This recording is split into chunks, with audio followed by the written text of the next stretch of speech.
અગત્યના સમાચાર। વડોદરાના ચીપવાડ વિસ્તારમાં ગૌમાંસમાંથી બનાવેલા સમોસા વેચનાર પિતા પુત્ર સહિત 6 આરોપીઓને પોલીસે ઝડપી પાડી વધુ કાર્યવાહી હાથ ધરી છે। વડોદરાના ડીસીપી પન્ના મોમાયાને માહિતી મળી હતી કે ચીપવાડ ચાબુક સવાર મોહલ્લામાં ગૌમાંસનું વેચાણ થાય છે, જેથી તેમણે સ્ટાફને તપાસ કરવા માટે જણાવતા સ્ટાફ દ્વારા તપાસ હાથ ધરવામાં આવી હતી। ત્યારે પ્રાણી ફાઉન્ડેશનના સંસ્થાપક નેહા પટેલ ગૌરક્ષા સમિતિએ પણ પોલીસ સાથે તપાસ કરી હતી। મકાનમાંથી મોહમ્મદ યુસુફ શેખ મળી આવ્યો હતો। તેના મકાનમાંથી નોનવેજનો 32,600નો કુલ 326 કિલો જથ્થો મળી આવ્યો હતો। ત્યારે પોલીસ દ્વારા નોનવેજના જથ્થાને કબજે કરવામાં આવ્યો હતો। પોલીસે એફએસએલ અધિકારી પાસે તપાસ કરાવતા ગૌમાંસનો જથ્થો હોવાનું જણાઈ આવતા કાયદેસરની કાર્યવાહી કરવામાં આવી છે।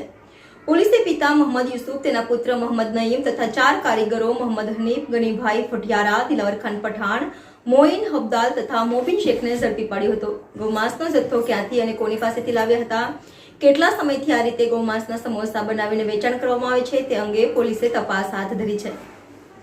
Reporter Ejaz Shaikh, NN news, Vadodara. દર્શક મિત્રો, તમારી આસપાસ બની રહેલી અવનવી ઘટનાઓ વિશે જાણવા માટે NN ન્યૂઝને લાઇક કરો, શેર કરો, સબસ્ક્રાઇબ કરો અને બેલ આઇકન પ્રેસ કરો, જેથી આપને નોટિફિકેશન્સ મળતી રહે।